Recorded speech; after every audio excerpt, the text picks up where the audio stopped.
Hi everyone, MJ here, behind the camera. Street scene here in my neighborhood. I'm at the famous Jarjar store. We are in Hukou, Taiwan. It's afternoon. I haven't done this for so long. I've been wanting to, but I've just been so busy. Flower Man, how are you? Always a pleasure to have you. Konnichiwa. Welcome from Japan on Periscope. Hey, Kandavu. All right, nice to have you with us. Galaro, how you doing? Never expected to have all you guys join at this hour, but remember when I used to do this a long time ago? Thank you. Especially in the broadcast days, you know, down there, some of the Thai places and things were kind of, not really, but Captain Deltron. Let's fist bump to all you guys. No, not really lunch. I had breakfast with the family and we went out, did a little bit of shopping.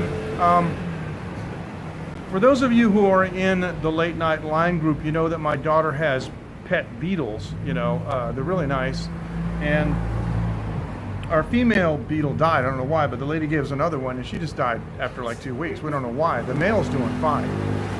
The female was older, but my wife and daughter went to the stationery store to buy some pins. They want to do a little mounting thing with her, you know. And anyway, so I made it to the Jarjar store, and we have with us now one of the advantages of these Southeast Asian stores is like everything is like from Chinatown. Funny you asked that, Gallardo. She just did 2 weeks of a trial for first grade. She's going from kindergarten to first grade. And so she rode the bus for 2 weeks. Now today she's off.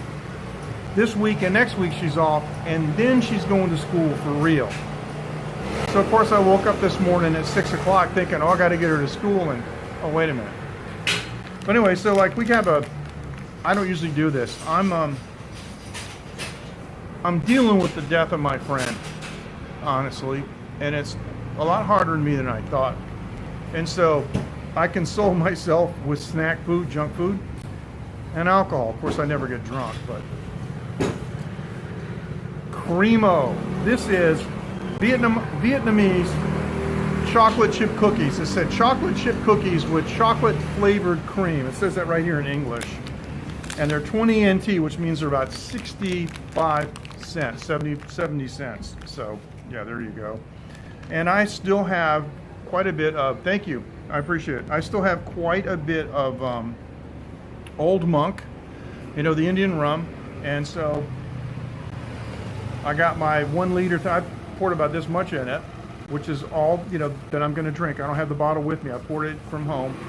And because Old Monk has such a unique, like, butterscotch flavor, it's almost like candy in a bottle.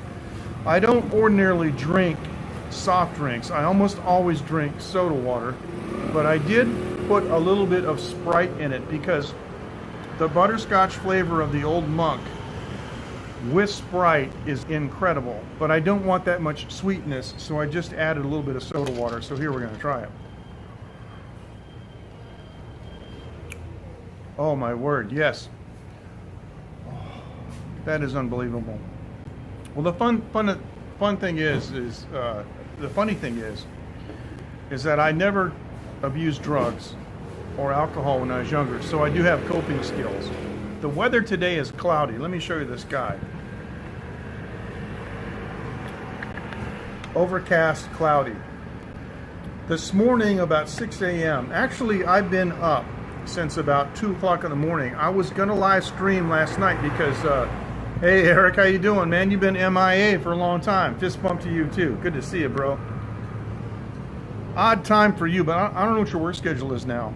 But I haven't seen you in so long, man. I almost forgot what you look like. You gotta drop us a line in the late night group, okay?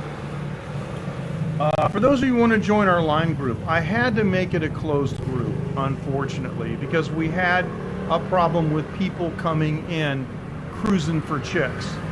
Hey Ken, how you doing? Wow, this is late for you, bro.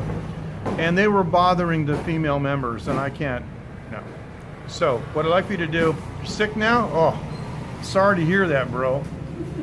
Hope you got money for the doctor. 2:30 a.m. Yeah, it's 2:30. It's almost at here, except it's p.m. So.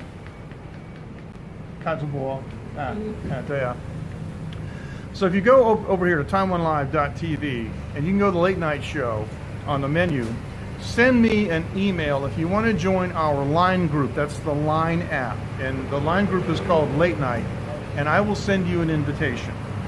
Yeah. But yeah, Eric, I'm sorry to hear that, man.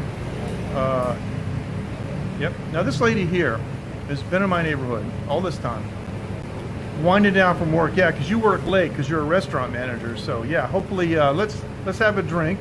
You don't want to have a coffee, but this is Old Monk, a little bit of Sprite, and some. Oh, this is just what I need, man. It's like liquid candy.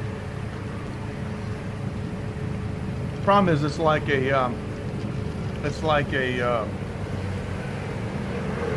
lady's drink, which can be careful. What was the problem? You mean a problem with the stream? A problem with the stream, or what? Sorry, I know I'm being disjointed and jumping from topic to topic, but all right. So here are the cookies. Of course, the first one's kind of crushed. I guess it's trying to look a little bit like an Oreo, but they're smaller.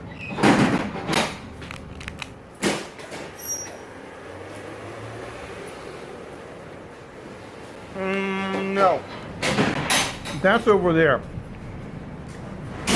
This, Bob, is the greatest Southeast Asian store in the world. Oh, you have a problem with wine. Oh. Maybe you gotta... That explains why I haven't seen you. Maybe you gotta reinstall it. That usually solves the problem.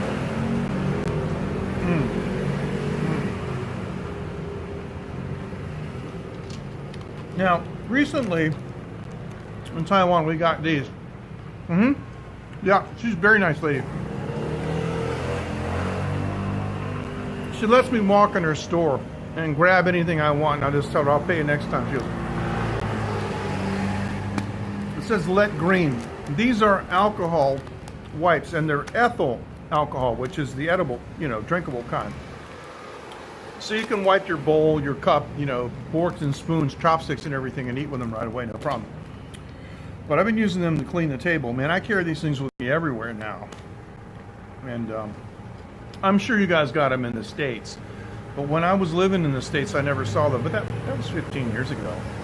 People tell me they got Taiwan bubble tea, and they got, all kinds of stuff. But what I like about these, because it's 99.9%, right, of that alcohol. You see that. It makes a fantastic coolant. Your face, you're out in the hot sun, you're sweating, your nose gets this greasy oil. One of these suckers on your course, you better keep your eyes closed because the alcohol is volatile.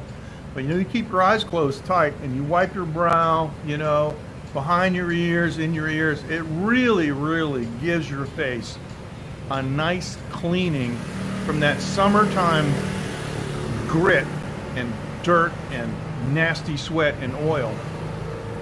And it's cooling. Sometimes I'll take one of these things and just put it on my neck. Cools it down.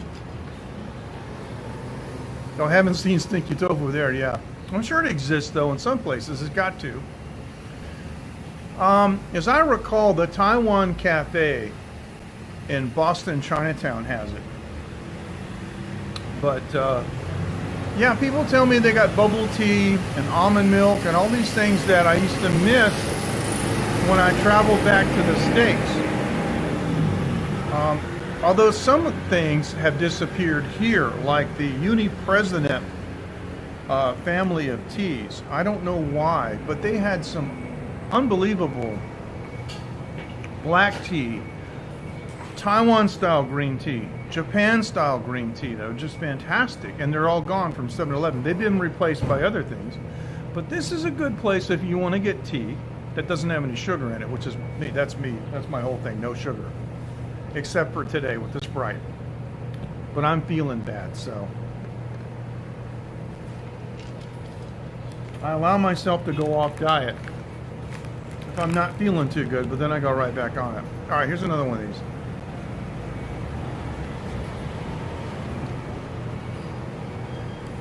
They're not bad. They're not bad at all. But I'm not going to put some bootsy on it. Now later on,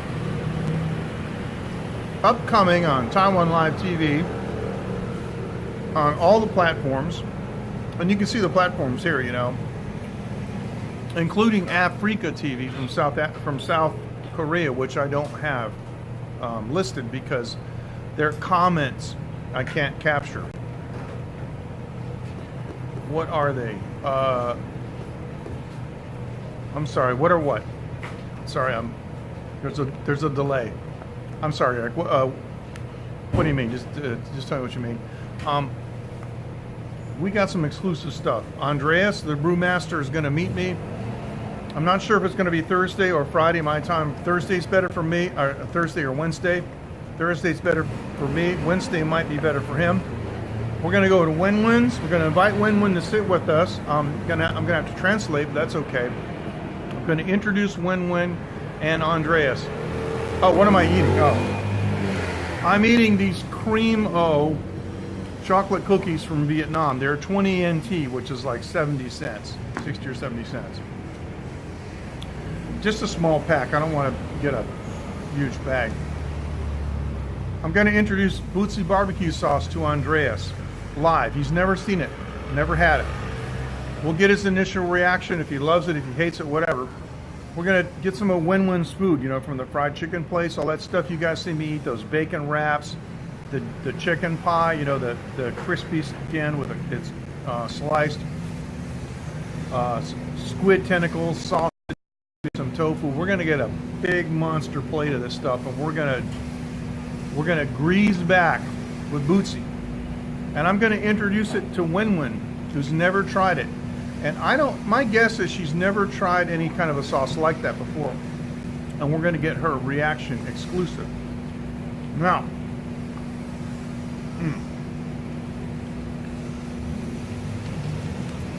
two other things. What a lot of people don't know is the flavor composition of Bootsy makes an unbelievable Bloody Mary, guys. Ladies and gentlemen, if you love Bloody Marys, 8 parts tomato juice or V8 if you can get it. I know you can get it in the States, it's hard to get here. 8 parts tomato juice, 1 part Bootsy, and you can adjust it a little bit, but that's where you start. And the thing about Bootsy is, you don't have to add anything, because even if you go to the store, and you guys have all done this, if you like Bloody Marys, you buy the Bloody Mary mix, and you taste it and it goes, oh, it needs more salt, oh, it needs more Tabasco, oh, it needs more white pepper or black pepper or whatever. There's always something you gotta put in it. Now with the Bootsy sauce, it's got everything in it. So, you make the, now, just hi everybody. 我开直播 live show. Yeah. So the thing is, right, is you add the Bootsy to the tomato juice and you shake it, and that's it. And it makes a great virgin Bloody Mary, because people like those too. You know, they gotta drive and stuff, but they want that flavor. So I am going to try my best. I think I know where I can find it at Jason's. I got to get some V8.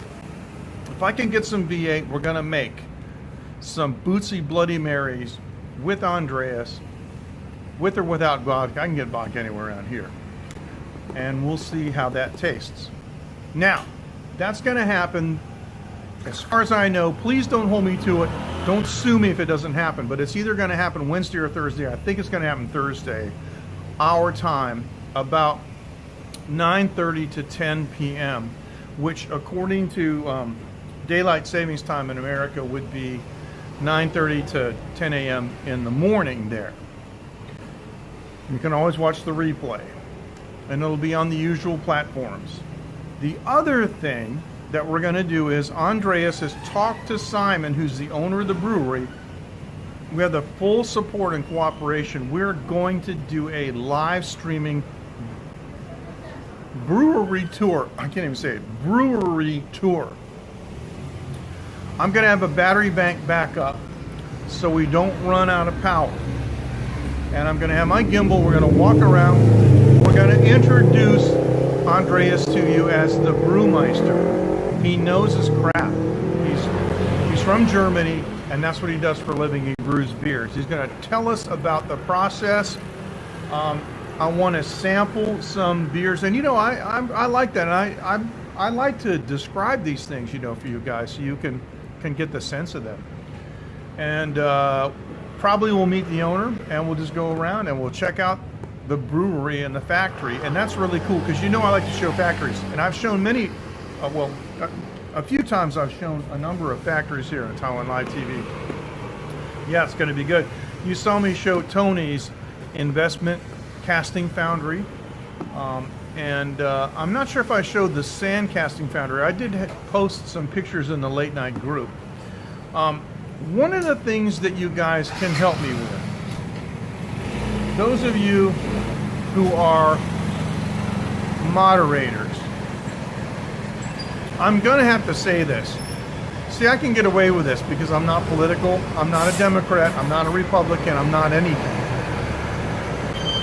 Please moderate the SJWs who come into these streams and try to promote their personal views about how much money people should make, should be paid for doing their jobs. They start complaining about safety regulations, and then it degenerates into this slave labor debate. That's not even a debate, because most of these people drive to the factory in some kind of German sports car, AMG, Mercedes, or BMW. And it's just, I ran into this before. On my blog years ago, actually on my commercial website, I visited a bicycle factory, and I showed these Taiwanese welders who were working in actually very good conditions.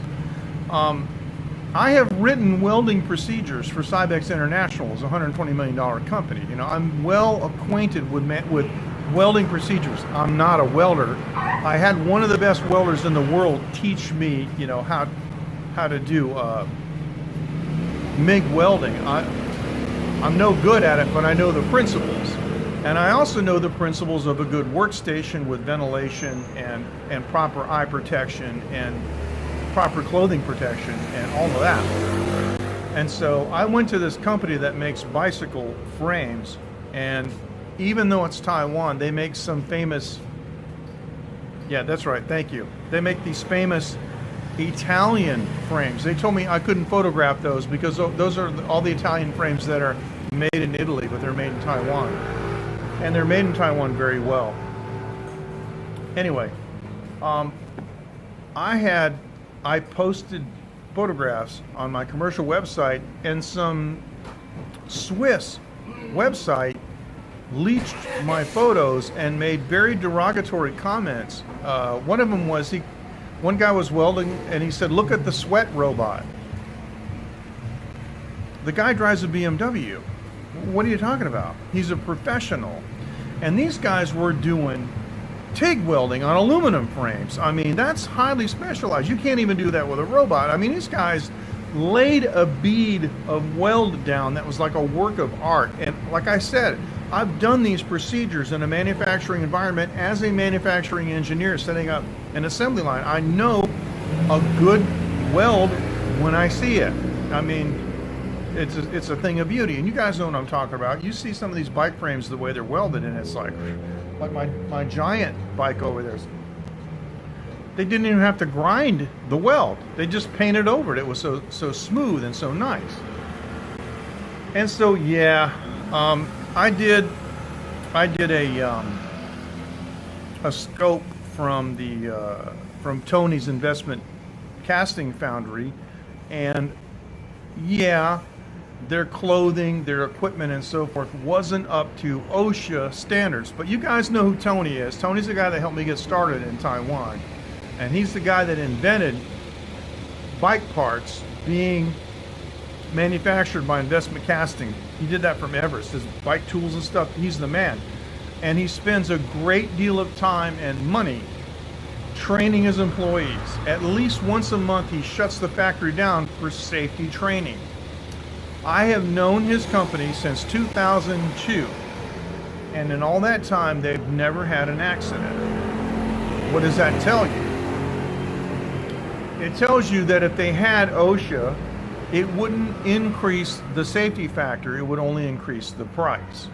And so the factories that belong to our consortium are known for being ethical companies, or else they wouldn't be in our consortium. So there you go. Speaking of SJWs, yeah. You mean that bottle? That bottle right there? That's actually not beer. It's even worse. It's Piolita or Piaolita. It's an Asian like energy and vitamin drink and stuff. These guys go to work pumped up, you know, and they work hard, and then they go home and crash. But that's what that is.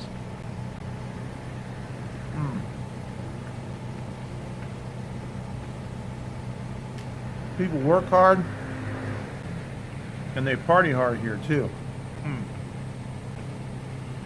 So let me do this. I'm going to move over here a little bit this way. Get away from this little window. And I'm going to tilt it up a bit so you see more of the buildings. This is typical in my neighborhood. You see a lot of these little blue work trucks. Now, for those of you who have been watching my channel for a number of years, have noticed a marked uptick, an increase in the number of electric scooters, like that one right there. That is an unlicensed scooter, and the person driving it does not have a Taiwan driver's license, and they do not have any insurance. So if they hit you and cause damage, you got to jack them up, and you got to take their money, or you got to take the scooter from them, or you got to take their ID or something, because there's no license plate. He could run away from you and potentially leave you with some big money damages. This is a huge problem, and I'm not sure how to address it, but I am putting together evidence of the type of problem. And here's what happens. The people that are buying these scooters are from Southeast Asia.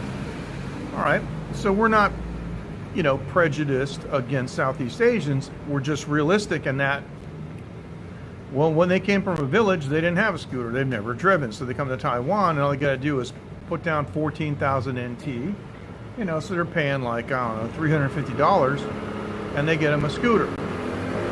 And then what happens is they drive on the wrong side of the road because they don't know any better. A lot of them don't wear helmets, and they'll do things like they'll turn the running lights off at night. Okay. They'll turn the running lights off at night. See, like this guy to pull up there, you know, he almost got whacked by the lady taking a right. They turn the lights off to save the battery. They do all kinds of stuff like that. So anyway, they don't know anything about maintenance. So one night I was sitting right here at this very place drinking, and two Vietnam girls, no helmets, nighttime, they come up on a scooter, one of these electric scooters, and they applied the brakes, and it made an incredible screeching sound that hurt my ears. I put my hands over my ears until they stopped. So they went in the store, and I came out, and I walked over, and I very politely said to them, "Do you know what that noise is?" And they said, "No." And I said, "Well, it's time for maintenance on the brakes." And they just looked at me and they went, "Oh, like so?" And I said, "Well, you noticed it's harder for you to stop, right?" "Yeah." "Well, if you don't fix it, sometime you won't be able to stop." There's another one right there. Another one. Sometime you won't be able to stop.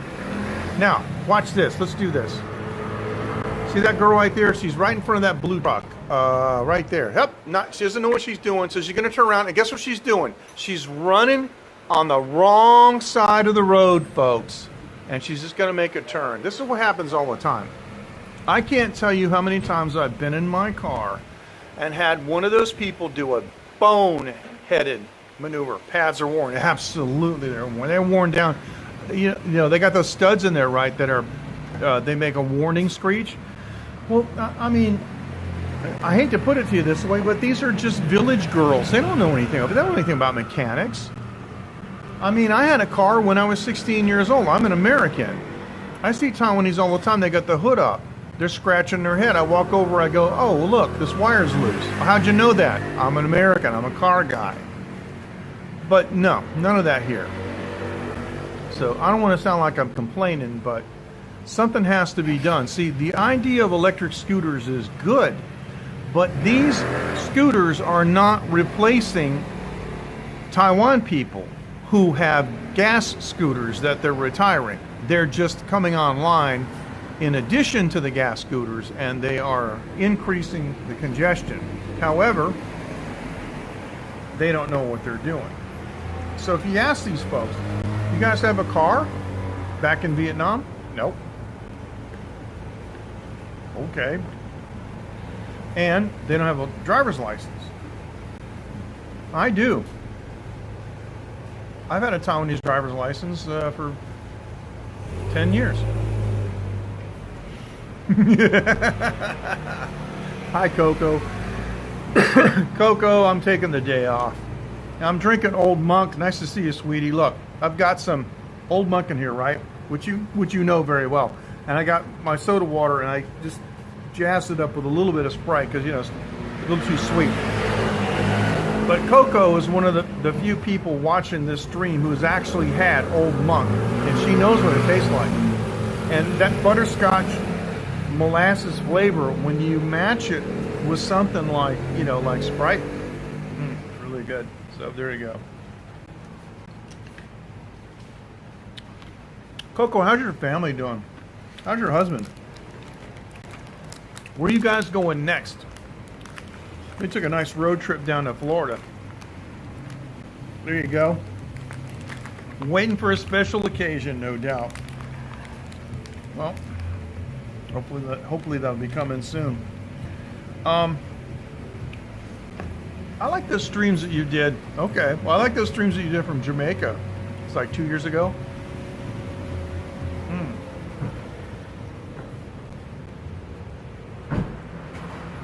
And speaking of which, Coco, what are you doing up at this hour?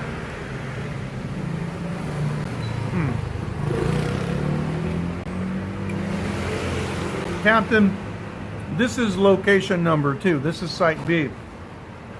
In the old broadcast days, when I first discovered broadcast, the first, what I would call, successful broadcast on broadcast I did here. Wenwen's place that you're talking about is over there. Nassau. Oh yeah. Coco in a bikini. Seriously. Yeah, definitely. Scope that. Got to scope Nassau. Now, ladies and gentlemen, before we go any further, I just want to thank my sponsor, ivideo.com.tw. They are, in fact, providing our internet service. So, yeah, thank you. That would be great, Coco. Thanks so much. So, yeah. And for those of you who don't know, Nassau's in the Bahamas.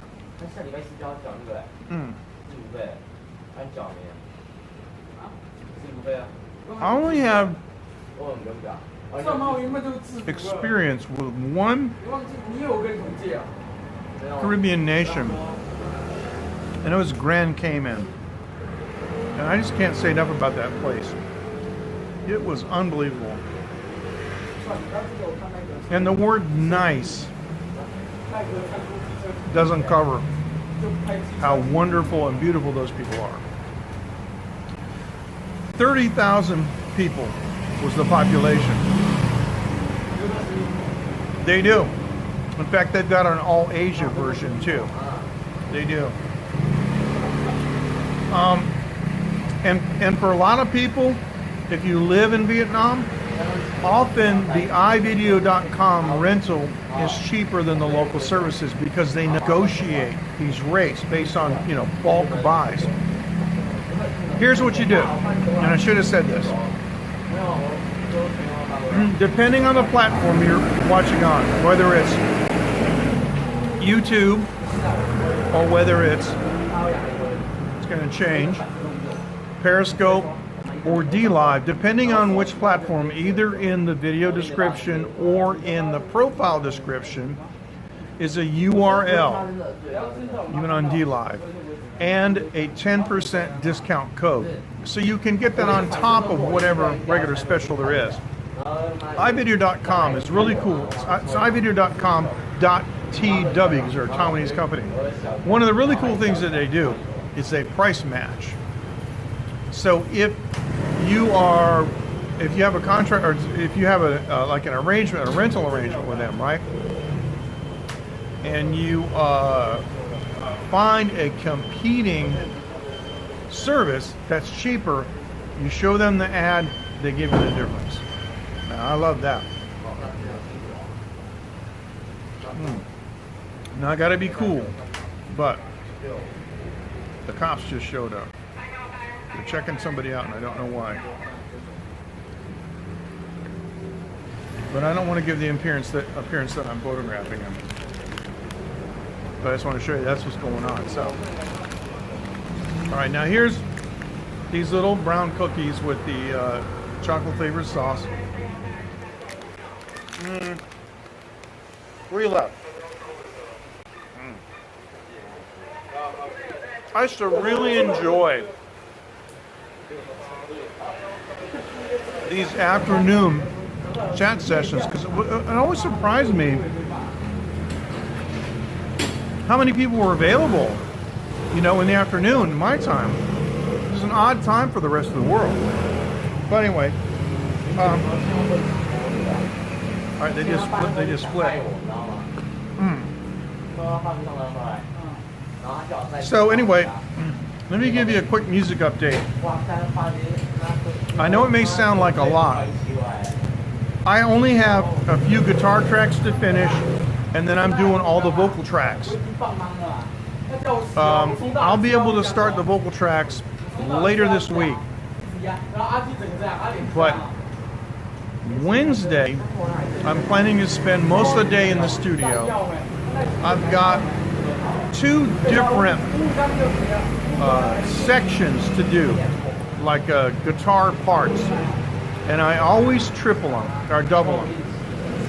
Oh, okay. Well, as long as you're not working, okay. But I know what you mean. I get that too. I'm sorry. So I do 2 tracks left, 2 tracks right. That's 4 tracks for one part. Then I'm going to do 2 and 2 for the other part. So I'm going to do 8 tracks of guitars, 12 strings. And then I got to submix them down to 2 stereo pairs. And then I'm doing the vocals. And I'm doing a ton of background vocals. Thank you, Ken. Take care, bro. I'll see you. Thank you. Now, if you're new to Taiwan Live TV, please like and subscribe so you can get notifications, you know, click the bell and all that stuff. I usually don't tell people that. But Andreas is going to join us. He's the brewmeister from the local beer company down here. And we are going to do a factory tour.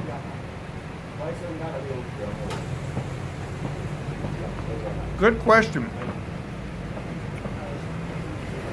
I have a total, I showed this a little bit before. The short answer is Reaper. But I don't record stuff in Reaper. I'm an old school engineer. I come from the 24 track world. I've done like 500 mixes, you know, in 24 track studios. I used to work in Boston, sometimes New York and DC. Now, here's the thing. I use an older Tascam DP32 Porta Studio that operates at 24-bit, 48 kilohertz. For my kind of music, that's fine. I don't need 92, I don't need 192. I really don't. It operates like an old-fashioned tape machine. I can just press punch, or I got a foot switch I can punch in, and I can make recordings, but I don't mix on this machine. I don't add effects or anything. I export the tracks, import them into Reaper. I have two consoles. I have a 32-channel 8-bus Soundcraft Ghost analog console, and I also have a Behringer X32. I've been working with Dr. Patrick Gia Mallet on a new automation system that completely automates all the functions of the X32. So basically, in my little studio on the top floor of my house, I'm getting sounds that I used to get like in Longview Farms or studios in New York City, were fully automated, like the SSLG or the API. We had one studio, I mixed one of my records, they had a beautiful API console with, I think it was the Uptown Fader package. I mixed on MCI consoles. You know, I've worked on all of them with automation. And the X32, I mean, you can automate effects sends, you can automate EQ moves, and all kinds of stuff that just wasn't available. And it's incredible. So I am getting better sounds, like working in my underwear, literally, the top floor of my house, than I used to get in these, you know, anywhere from $5 to $20 million recording studios. Like, I worked in John Stork's first live indebted room, so. Yeah, it's good stuff. See, today, you know, 24-bit, as you know, right? 24-bit is 24-bit. It doesn't matter if it's a Zoom, it's a Tascam, you know, it doesn't matter, right? What matters is, are your tracks clean? Do you know what you're doing? You got the headroom, you know what I mean? Yeah, you got the headroom, okay? And you got the ears. I still got the ears. And so I'm really, really close. And I've got this automation system that allows me to make the most minute and incredible. I'm goofing around my tracks. What I do as I finish tracks on the Tascam and I import them into Reaper, then I add them to this giant mix. I got, you know, 32 tracks, and I can. There's also ways to finagle other types of tracks. I mean, additional tracks too into the mix. But I mean, I grew up on 24, so 32 is like heaven for me. But what I'm saying is, I'm just building my mix up and up and up and up, and by the time the song is done, I've had so many weeks of practice. Like the drums are like pristine, the bass is, you know, ungodly, and so, like, you know what I'm saying. And so that's what I'm doing. I'm very, very close to releasing, and of course when I do, I'll let everybody know. And you know, I'm 63 years old, and you guys are thinking, yeah, what can this old fart really do? If you really want to know what I can do, go to my website, mjk.asia. Listen to my voice. In my youth, I had a 4.5 octave range. I could sing anything. I'm not bragging, I'm just telling you the truth. I never abused drugs, I never smoked cigarettes. I can still sing songs like More Than a Feeling, I can sing like Aha's Take on Me, and do all the high notes. They're there. I don't know why, it's astonishing. I am an old fart, I shouldn't be able to, but I didn't like wreck my voice by, you know, becoming a drunk. Which is really, I mean, that's really a major aspect of the whole thing. So yeah, I'm doing pop tunes like I used to do back then. Because, you know, the truth is, I'm so old that the music I did is coming around again. So, yeah. You know this too. Kendava, I think is how you say it. We used to say about martial arts, it's not the style, it's the man. I know that was sexist. It's not about the equipment, it's the producer. It's not about the equipment. Because I've worked on every kind of console you can imagine. I walked into a studio, they had a Trident console and a Studer machine. Okay. Walk in another studio. It's an MCI 24 and it's the MCI console. Okay. Or it's an API and it's an MTR 90. Okay. It doesn't matter. It's what you do with it. It's about sounds. If it sounds good. And, you know, there are no rules. No hard and fast rules. Rules are meant to be broken. The rule is, does it sound good? Yeah, exactly. You bet. Be like water. It's all about what you do with it.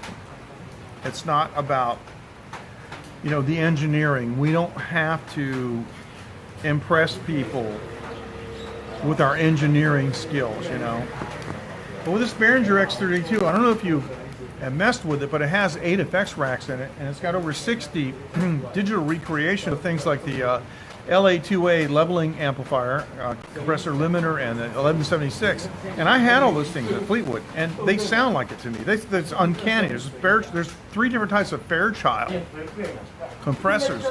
They've got the EMT 250. I had one of those at Fleetwood. I know what it sounds like. I used it on practically every record I ever did there. They got a recreation of it in the Behringer. I'm like, this is crazy. That's like $750,000 worth of effects built into a console that you can get on sale for $2,000 US, and it's completely programmed. So I'm goofing around. I got a theme song. I'm from Boston. I got a theme guitar, kind of like Boston, you know, in this tune, in the head of this tune, right? And as it fades, I'm jacking the reverb, you know, and pulling the fader down so it goes, you know, off into infinity. And fully automated. Do it once, don't have to do it again. I don't know what that is. You'll have to send me a message.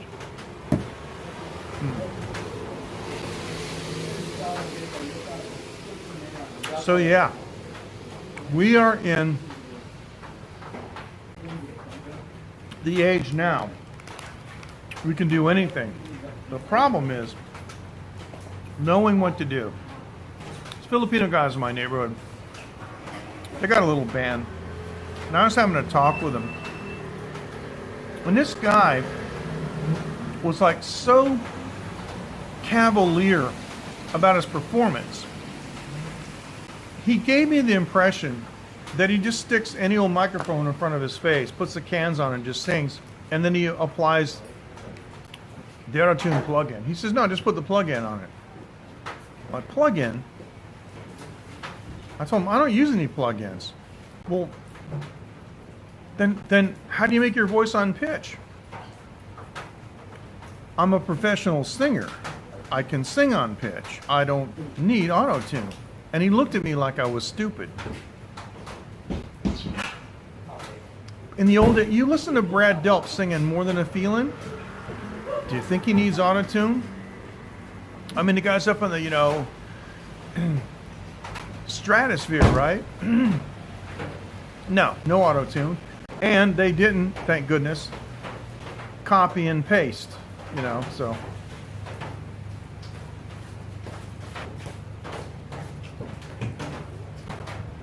Thank you, I can remember that. Okay, cool. Rick Beato had a YouTube video he did a couple weeks ago. What makes a song great? And I like Rick because he's honest and straightforward. And the first 30 seconds I watched his first video, I said, yeah, this guy knows what he's doing. There's a lot of people on YouTube that don't. I quit the business, so I don't really, I haven't done anything for the last 20 years. So I don't really have, I've got an older catalog, but nothing in between. So I don't come on like I'm this big producer and all that stuff. But he knows his chops, and he did a video, what makes a song great. He has the stems, and he soloed things. And one of the things he commented on was that each chorus that Brad Delp sang was slightly different because they didn't, you know, put their chin on their palm and copy and paste, which is what they do now. It's because many recording artists only have one take. That's all they got in them because they suck.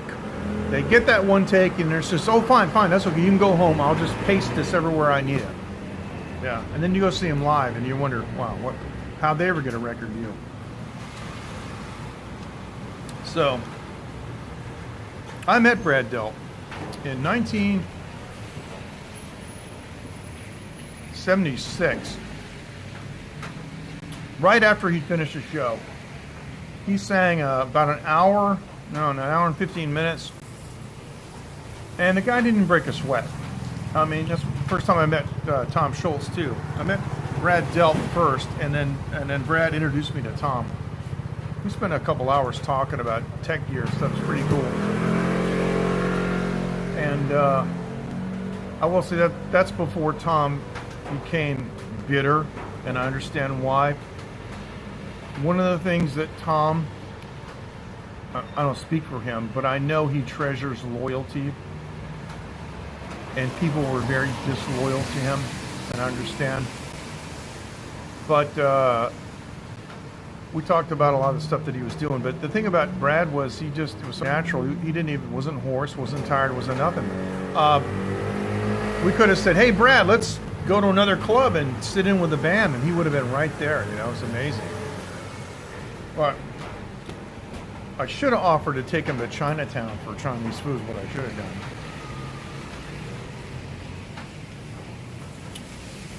You want to know the bizarre thing? I was with two other cats that night.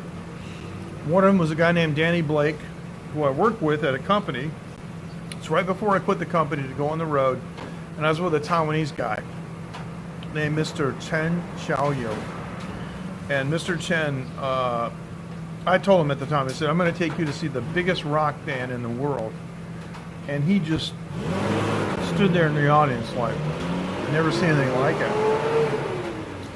And anyway, I asked Danny, and Mr. Chen if they wanted to meet Brad and Tom, but they said no. But they calmly, patiently waited for me while I talked to them for 2 hours. But they were influential in my decision to go to Boston, which I did about a little less than 2 years later. Ended up in Boston and formed a group, got my first recording contract with the studio about 6 months later.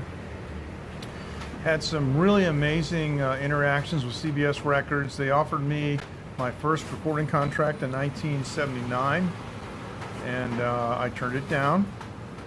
It was a controversial decision. Sometimes I regret it, sometimes I don't. But I'm happy the way things... Hear that? Hear that noise? That, ladies and gentlemen, come on, switch. That, ladies and gentlemen, is one of those scooters, okay, that hasn't had the maintenance. We call that baoyang in Chinese. So, they go, oh, male baoyang. So yeah, so there you go. That's part of the history. I haven't actually told the whole story too, because we ran across CBS Records again in 1981, and the band that I was playing with at the time, they actually messed that up. But now here's the thing. I was part of the Boston recording engineering community. I knew all the other engineers, famous guys, David Butler, Michael Blackmere, all those guys, Joe Cuneo, Hirsch Gardner, from the band New England, became a producer, Charlie Farron, all those guys, right?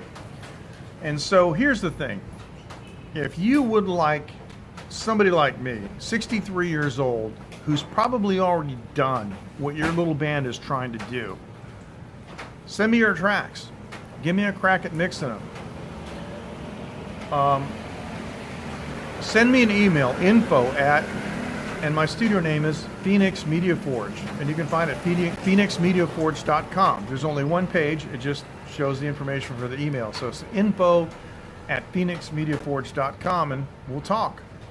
I'll tell you, send me like a rough outline of what you got. Send me something like a rough mix if you want. And yeah, I'll tell you how much it'll cost. Now, the other thing too, a lot of people don't know is, right here in Hsinchu, in my area, not too far away, is a German audio engineer who specializes in mastering. He's got 25 years and he has a raft of analog mastering equipment. And he's really good. Normally, like my last record was mastered by Vlado Muller, okay? And like, for example, at Sony Music Labs in New York City, back when it used to exist. And so I was waiting, you know, for the results, and I got a call from my personal manager, George, and George said, Vlado called me and said he's got to take a quick break from doing your record because the Celine Dion, Barbara Streisand record came in, and Corp says he's got to do that right away. And I'm like, all right. But if it was anybody else, you know, so we were making a joke about it. So I had my last stuff done at Vlado. So Bernardo, thank you so much. I appreciate you joining us at work. You know, hope we made your day a little bit nicer. And I'm really looking forward to you interacting with Andreas. And you know, we're a multilingual channel here, so feel free to talk in German. That'd be cool. By the way, the executives in charge of Bootsy are going to be watching too. Sue Me, how are you? No fist bump for you, hug for you, big hug for you. How are you? Nice to see you. So, you know, usually I have guys like Vlado doing my mastering, but when I finish my first tune, I'm going to let Oliver Wagner do it. And he runs an outfit called Sound Theory Lab. Excellent. Sound Theory Lab in Taiwan. You can find them on Facebook, all right? And, you know, if you want to do some mastering, give them a call. Shoot them an email or a message. So, I know Taiwan doesn't sound like the place, you know, that you want to make your recordings happen. But if you guys remember Lobo, remember that's, you know, baby, I'd love you to want me, right? That guy, he did an album in Taiwan. He was so popular here that he came here and spent, I don't know what, 6 or 8 or 9 months and actually did an album here in Taiwan, and it was fantastic. So, shoot me an email, info@phoenixmediaforge.com, and I can do the mix, and Oliver can do the mastering. We'll put together a package deal for you, and we guarantee you that you'll like the results, because we will work together until we get just what you want. That's how it works. I almost never do one mix and have it approved. It almost never happens. And now with the new automation system, I can save all these different iterations of the mix, change the effects, change the equalization, compression, busing, everything instantly. And a guy from the UK, he's a writer actually. He used to have a publishing deal in the UK, and he's trying to get another one. He sent me some tracks. It's a dance tune. It's great. And the way it sounded like an 80s tune, so I put a big fat 80s gated reverb on it, and he was really surprised. You know, I never envisioned that as an 80s dance tune. He said, but yeah, it really is. I did 7 different mixes because it was fun, and I love it. Mixing for me is so relaxing. I'll get not too much. I'll get like maybe a small snifter of some of my favorite scotch and sip it. And one of the keys is monitoring at low volumes. The damage. I attribute much of my hearing damage to the Aphex Aural Exciter and the Yamaha NS10 monitor, the original one. All right, you know, I've talked about music far too long. I had no intention of talking about music at all. This store is amazing. Can't really see out here. In the past, I did some live streams showing the inside of the store. Yeah, it's a little hot. It's about 29, and the problem is it's humid. As you can see, it's raining. We had a 40% chance of rain. Well, we got something like 80% humidity. So I've got my do-rag. You know, ever since I went to the Philippines, what's really odd about the Philippines, well, that's cool. I don't know if everybody else does. Oh, by the way, you know, you asked me about the DAW, right? Reaper communicates in OSC, the Open Sound Communication Protocol, and so does UR. Oh, you mean because of the heat? Oh, yeah, right. Because where you are, it's cold. And the Behringer X32 also communicates in OSC, and it's even better than MIDI. And so that's what Dr. Mallet is using. There's no MIDI connection with his software between Reaper and his software and the X32. It's all OSC.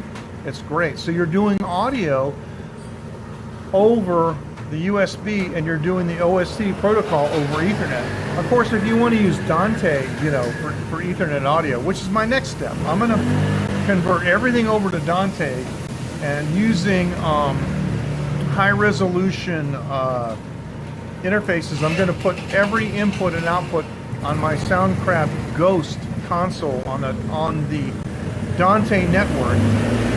And my next project, because the Ghost is an actual inline recording console, I'm going to cut everything into Reaper using the Ghost for that fat analog sound, and I'm going to mix it on the X32. And it works also for the Midas M32. Midas M32 is a very fine console. Same software, same setup. But yeah, so this week coming up, we got the Bootsy barbecue sauce taste test with Andreas right over here. Then probably, I'm going to say probably the following week. It'll have to be during the day. Probably the following week, we're going to go over to the brewery and do the brewery live stream. But in the meantime, see, I have been so busy, and I've also been a little bit depressed, quite honestly. And, you know, I'm not afraid to show my emotions. I've cried on live stream. I don't care. Those are signs of strength, not weakness. You should be true to yourself and show your emotions, as long as it's not violence or anger. I mean, properly display them. I've been live streaming less, and it's not because I have lost interest in live streaming. Remember, I was live streaming in the 90s, and you know, back before mobile phones. Mobile phone live streaming is new. Live streaming itself goes back to around 1994 and before with White Pine and See You See Me and Cornell. They tell me I'm the second recording artist in the world to have ever live streamed a recording session. And that's a pretty interesting thing. And I did it in 1996. It was in black and white. Couldn't buy a color camera, you know, so. Oh, which is interesting. Let me show you this. Let me show you this. Because I'm using Streamlabs, right? So here's what I can do. If I go to Camera Enhance, I'm going to go to Effect. Watch this. Here it is. We're 1995. What do you think of that? How does that look? How does that look? You know what I like about this? What I like about this is that the two logos are in color.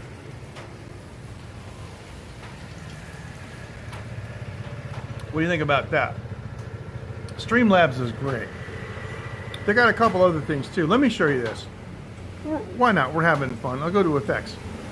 This is Aqua. Ready? This is negative. Oh, but I like this one. This is posterized. If you look closely, it looks like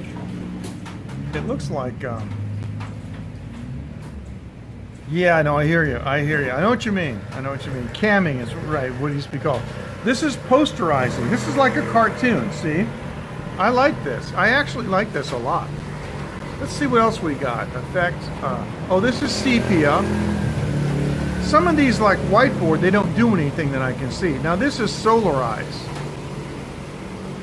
But you know, I like the mono. And if you don't mind, I think I'm going to keep it on mono for a little while. Because let's be honest, ladies and gentlemen, I was a national talk show host on radio.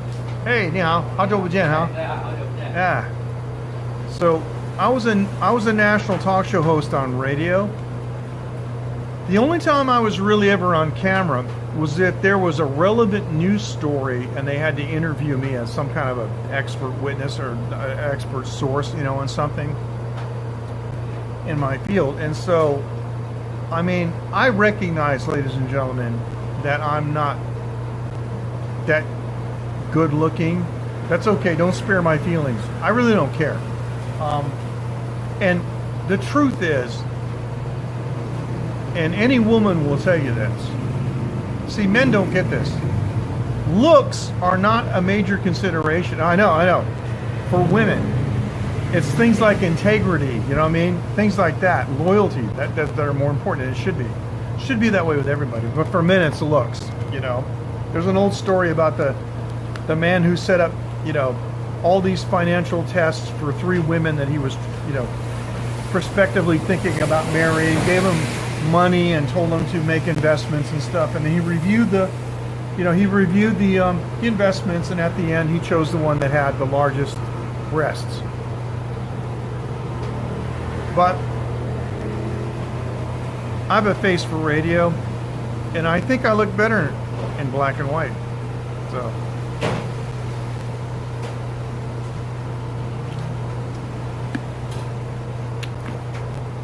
but I know it. Alright, let's tell some jokes. We all love jokes, right? Some of my favorite jokes are Soviet jokes, you know, about the former Soviet Union. So here's a Soviet joke for you. And the thing is, right, is I knew a guy named Michael Goodkin. I met him in 1989. He's Jewish, and he was a refugee from the Soviet Union. He was actually from Odessa in Ukraine, which, as you know, was under Russian control. And my town, Lynn, Massachusetts, very kindly opened its doors to 10,000 Russian Jewish refugees. It was fantastic. Those people were extremely hardworking and very ethical because they hated the Soviet Union and its unethical behavior. So when they went to America, they saw a chance, you know, to do things the right way. I got to tell you, I'm very, very impressed with those men and women. They were all engineers. So here's the Soviet joke. The guy needs his air conditioner fixed. So he calls the air conditioner repair company. And they say, okay, they look at the schedule and they say, so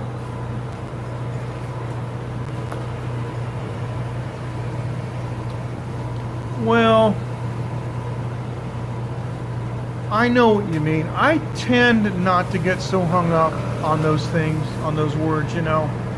It implies Soviet, you know, Soyuz, as they say. But yeah, I know what you mean.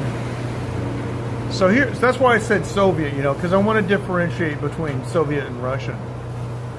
Okay, so guy needs the air conditioner repaired. So he calls the shop. He says, hello, how are you? I need my air conditioning repaired. And the guy checks his schedule. He says, well, we can come in 10 years. The guy says, 10 years? You can't come any sooner than 10 years? He goes, no, I'm sorry. It's impossible. It has to be 10 years. So the guy says, okay, well, look, morning or afternoon? And the guy on the other end says, well, I said 10 years. I mean, what difference does it make morning or afternoon? And he says, well, look, the plumber's coming too.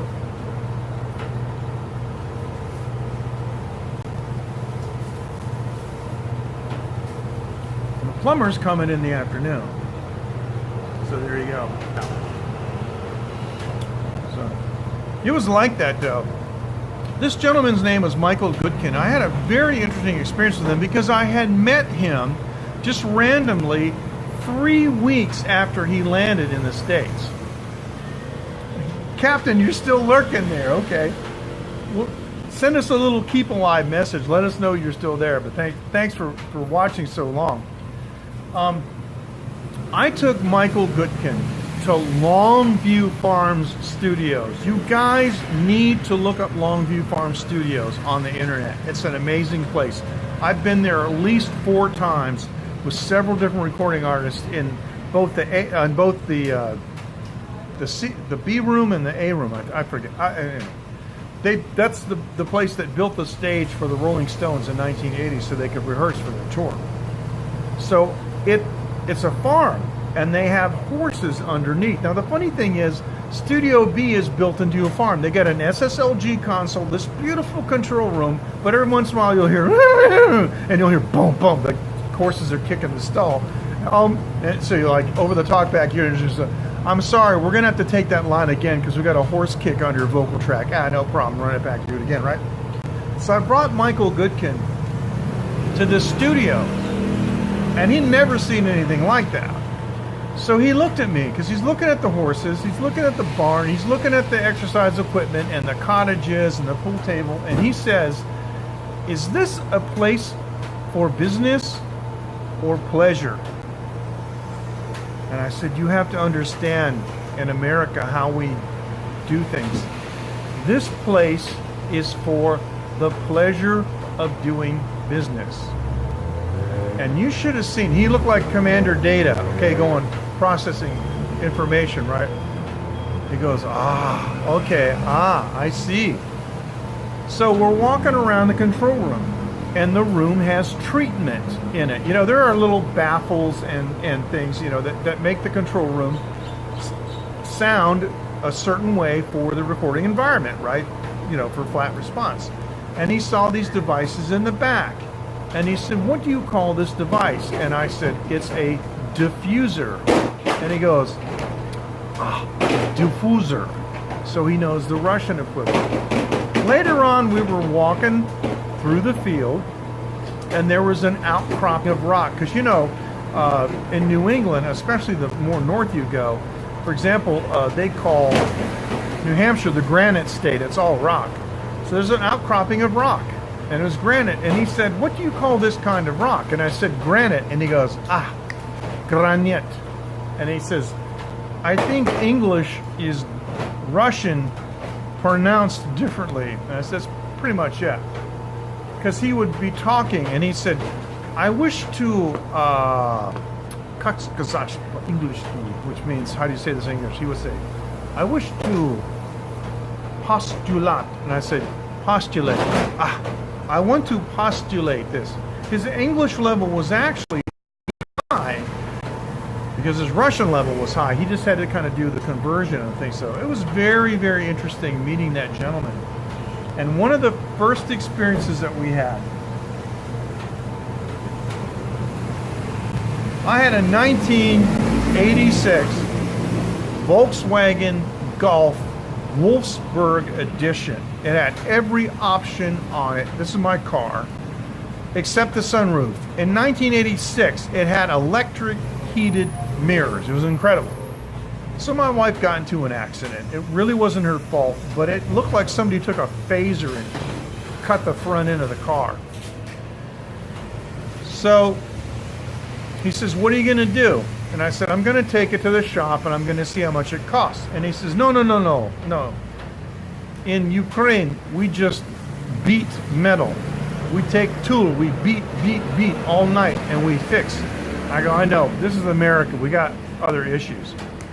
So I drove it into the parking lot, and the parking lot of the body shop, and I'm talking about like 60 meters away. The parking lot boss is looking at me. He's going like this. No. I didn't even stop the car. I didn't park the car. I didn't even stop the engine. I rolled down the window. He goes, "This thing's totaled." And I said, "All right, I'll see you later." And I roll up the window, and I turned around to leave, and he's looking at me like, I told him, He wants my car. Why? Because he knows it's not going to take that much money to fix. This is what he does for a profession. So he's going to fix my car for a little money and sell it for a lot of money. And he was like, they have this corruption in America too? I said, Michael, it's the same thing, just the signs are different, okay? The signs are in English. So he didn't believe me. So I went to a friend of mine, and a friend of mine does body shop repair work in his garage. So I called my insurance company. Here's what I said. I want you to send the appraiser to my house. Oh no, she says. Yeah, exactly. Oh no. You got to bring your car to a shop. Yeah, lady, I already did that. Send the appraiser to my house. She started arguing me. I said, listen to me. I am paying you a premium every month for the insurance. Send the appraiser to my house, please. And she knew by my tone of voice I wasn't going to take no for an answer. So she sent the appraiser and acted like, well, this is highly irregular. I don't give a damn if it's irregular or not. That's what I want you to do. So anyway, I didn't say that, but so the appraiser shows up, and he's a guy younger than me, very clean cut. He looks like a preacher or something. Straight up guy. He's got his clipboard, and he wasn't one bit put off. He didn't show up and go like, why'd you want me to come in? It was business as usual. I met him outside. Hi, Mr. So-and-so. Yeah. I was out in the car, and I looked at him. I said, do you think this car is totaled? No, I don't think so. And I knew right away I was right about that boss, right? So I said, would you mind doing me a favor, please? He said, no. I said, would you please give me the repair estimate for this car using reproduction parts? No problem. No questions. No, what do you mean? No, why do you want it? Sure. So I said, sure. And he did it. And he gave me the thing. Excuse me. And he gave me the thing. So I told the insurance company, okay, well, this is the appraisal. And it wasn't that much money. It was like maybe $1,200 or something like this. I mean, it was a pretty good. What it was is where the headlight wraps around. She had hit this car and it like destroyed the headlight all the way back into the wing or the fender, And so it was a little bit nasty, but the appraiser didn't think it was totaled. And when I asked him to quote reproduction parts, he had no problem with that. So again, even the lady at the insurance company is corrupt. So I took it to my friend. I told the insurance company I want my friend to do it. Okay, no problem, because they know what they're going to have to pay out. And there was no kickback for me. I didn't tell my friend, oh, you got to give me 10%. No, he took it all, and he did an incredible job. When I got the car back, I couldn't even tell. He matched the paint. He painted it himself in the shop. It was incredible. And I went through this whole experience with Michael Goodkin. And he was really like reflective. He was taken aback by some of this. And he was saying things to me, all my life I heard America, the streets are made of gold and the people are all rich and they're all honest, and he was going on and on. And I said, well, I'm sorry to disappoint you, but human nature is what it is, and it doesn't matter what the ground is you're standing on. It's all the same. So anyway, was that too depressing? All right, let's go back to color, because here we are. We're in okay, we're gonna go back to color. Okay, how's that? That was dramatic, wasn't it? What I should do is I should tell some scary stories at night, because my face is kind of scary anyway. If I put the light on, the flashlight, and we go into black and white mode, maybe I can do my Boris Karloff impersonation. I don't know. So, what do you guys think? Holy cow. I've been streaming far too long. But once again, if I look at my battery, once again, I'm on my battery bank, you know, and it is extending my range, so I think I better quit one on the head. Oops, what happened? What happened? Oops. I went back in color? Yeah, I know. I should stay in black and white, shouldn't I? I should go to aqua so it's blue. But one thing, the Streamlabs app. I am broadcasting using Streamlabs. I'm not broadcasting using, you know, YouTube or Periscope or DLive. I'm using the Streamlabs app and Restream.io to distribute. Coco, it's been great to see you too. Have you been listening the whole time? My goodness. Oh, anyway. Coco, I want to hear more about what's going on with you. You know, Coco is a tech head, man. I mean, in the first 30 seconds I met her, I knew she was smart. But the thing is, right, is she did a couple periscopes where she showed her DJ gear, and I'm like, whoa, she's got some stuff like better than I got. It's like, wow. So, I've been talking with Danny, Coco, and we are still, I know it's taken time. He is so ready and so close to doing this factory that we are absolutely going to plan a big blowout. All right, well, thank you. Thank you.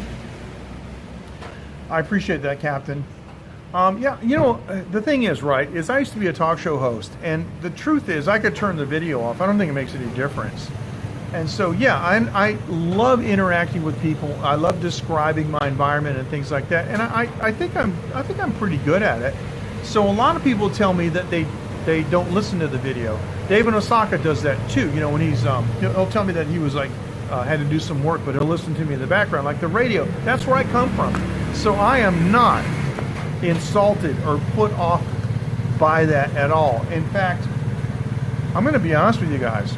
When I watch my replays, because I watch my replays to see if I did something stupid, and well, thank you, Sue. I appreciate that. But I watch my replays to see what dumb thing did I do, or did I miss a comment? And I ask myself, why would anybody watch me? I don't look that good. The group is doing okay.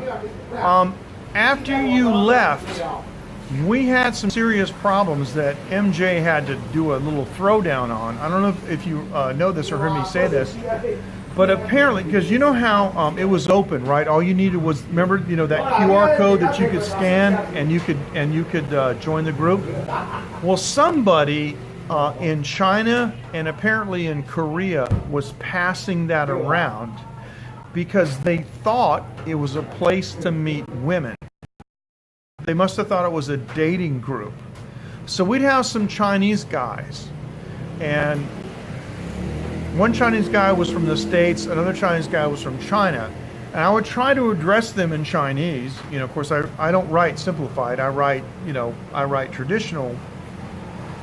But, you know, like, how'd you find out about the group? Total silence. How'd you find out about the group? You know, do you watch the live streams? Total silence. And then Hoodoo's Tea and Jaspy started sending me screen caps. These men were bothering them. I said, no, absolutely not. And you know me, I'm very protective of my followers. I have had to eliminate several people in the Line group who have been predatory. I can't stand that. Listen, I've got a mother, 2 sisters. I have a wife, sisters-in-law, you know, a daughter. So actually, I'm going to tell you something, man. the way you look, Coco, you probably would have been one of the major ones they would have hit on. Quite honestly, you're a very attractive lady, you know. What can I tell you?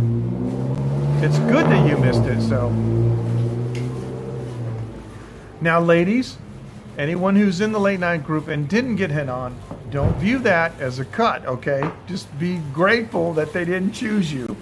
But I mean, Jaspy actually, this is funny.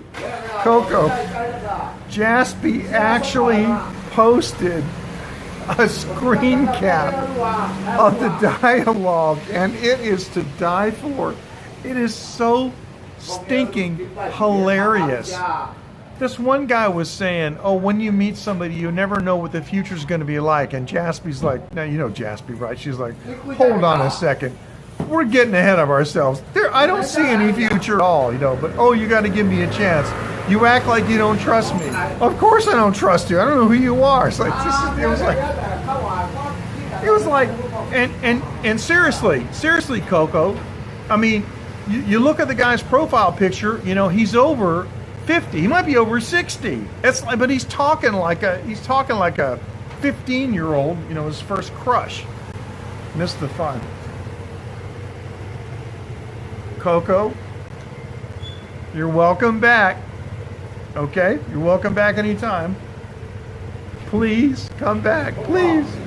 We love you. We miss you. Please. You ground us. You center us because you're quiet. But then when something happens, you always let us know. And I know I have a problem. I don't think like a criminal. And I know I don't think like a racist. So, in that respect, you know, the Bible talks about it. They say be babes to badness, and I know what they mean. But sometimes I'm at a disadvantage. I've always been able to I'm good with scams, but sometimes people will make comments, and I really honestly try to look for the good in people, and you know I do. I look for the good in people. I don't nitpick about the bad. And certain things happen in the group that I didn't realize were bad because I was looking at the good in whatever it was. So, anyway, what I'm doing, Coco, is I'm inviting you to come back to the group and give me a kick in the rear end when I need it. Because I do sometimes. You know how it is. Well, all right. I can accept that it's not my fault. But I will say this. It is my responsibility. I started the group. And to quote a famous politician, if you remember President Nixon, a lot of things went on that he wasn't completely aware of. They were criminal activities. But I remember him saying, because I'm from that era, he went on TV and he said, I take the responsibility, but not the blame, and then he quit. What is that emoji, Sue? I didn't see what that emoji is. And then he quit being president. So, I mean, if things got, you know, ever so much out of hand and became really, really, really bad, you know me, I would delete everything. You know I would. Yeah. But I know, Coco, that I speak for everybody in the late night group that we miss you. And the other thing, too, is you always had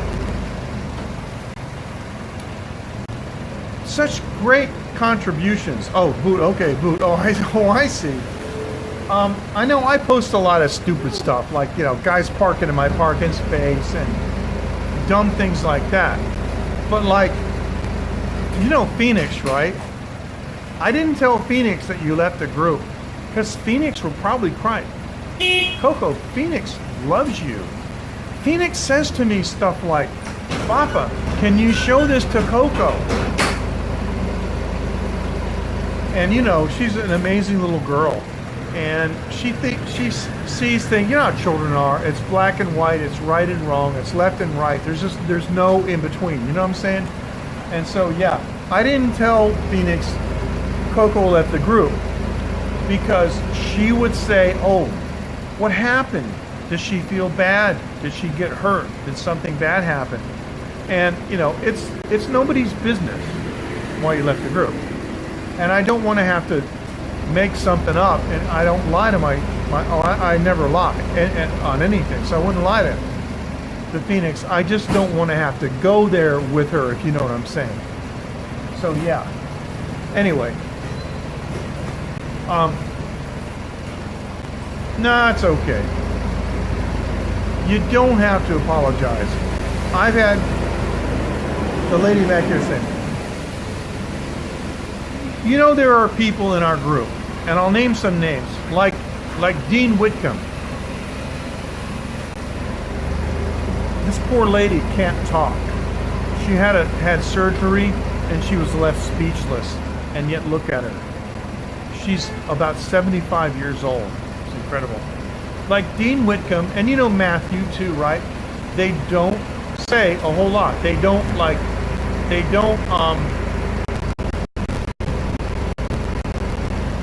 participate a lot, but they're always in the group, you know?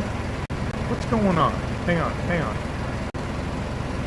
Oh, come on, this is crazy. Hold on. Okay, I hope we're back. I had an event on my phone, sorry. So anyway, but that's okay because, you know, they use the group as, they read all the messages, but they use the group as their escape. You know what I'm saying? All right. I hope we didn't lose the live stream. But the event that happened was my wife calling. So I got to go. Everybody take care, please. Please take care. And Coco,